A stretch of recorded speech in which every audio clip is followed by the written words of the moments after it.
l'énergie va naturellement s'élever, ça active la région lombaire de la colonne de façon très considérable et renforce les muscles le long de la colonne. L'acuité de votre intellect, vous verrez, vous pourrez voir la différence, juste parce que vous faites quelques petites choses simples.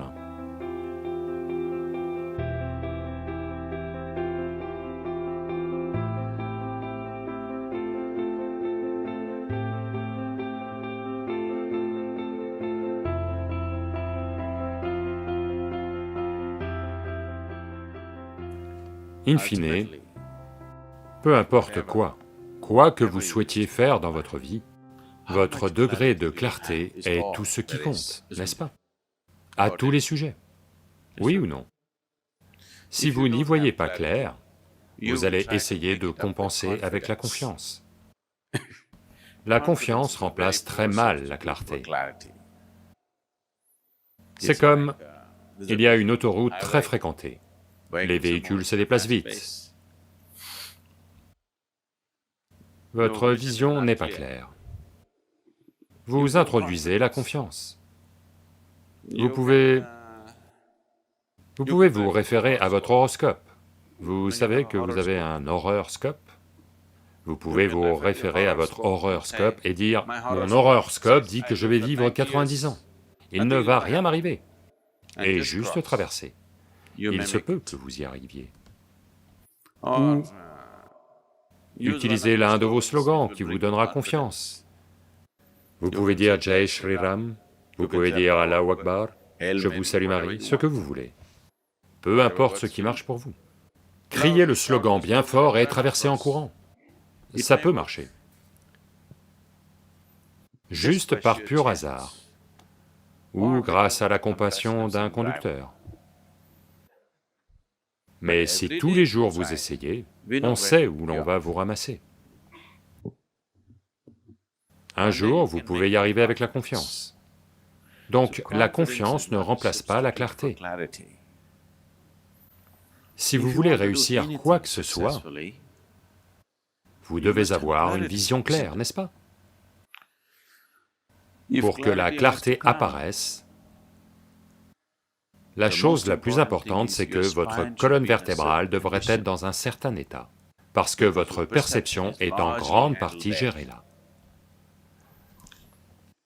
Voyez, la colonne vertébrale n'est pas qu'une substance physique, c'est un réseau de communication, un important réseau de communication.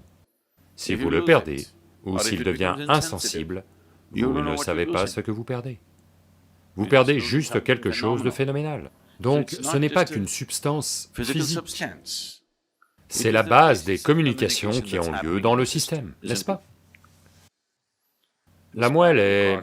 je veux dire, la colonne n'est pas juste un seul morceau, c'est un assemblage complexe. Chaque jour, elle doit s'étirer. Si ces différentes parties se rentrent dedans, alors la capacité de communication de la colonne est très fortement perdue. Donc, ce Yoga Namaskar, ça active la région lombaire de la colonne de façon considérable, renforce les muscles le long de la colonne en la consolidant, de sorte qu'en vieillissant, le tassement de la colonne vertébrale qui cause un pincement des nerfs n'ait pas lieu. Et si les dommages sont déjà en cours, la meilleure façon de régénérer votre colonne vertébrale, c'est de faire Yoga Namaskar. Ça a des bienfaits à tous les niveaux pour l'ensemble du corps. Yoga Namaskar est un processus très simple et complet en soi. L'énergie va naturellement s'élever si simplement vous joignez vos pieds et vous accroupissez. Donc la position accroupie idéale, c'est si vous pouvez vous accroupir les pieds joints, ce dont la plupart d'entre vous n'êtes pas capables. Là, tout de suite, très peu de gens sont capables. On ne veut pas qu'il y ait trop d'énergie. Donc la deuxième meilleure posture est de garder vos pieds alignés avec vos épaules, à la même largeur que vos épaules. Vous pouvez en faire jusqu'à 21. En faire 21 est bien. Si vous ne pouvez pas faire ça, commencez par 7. lentement. Si tous les 2 jours, vous en faites un de plus, dans environ 40 jours, vous serez à 21, ce qui est bien. Vous verrez que ça fera une différence phénoménale dans la façon dont vous fonctionnez. S'il y a un moyen de jauger votre intelligence, l'acuité de votre intellect, vous verrez que vous pourrez voir la différence, juste parce que vous faites quelques petites choses simples pour détendre et activer la colonne vertébrale.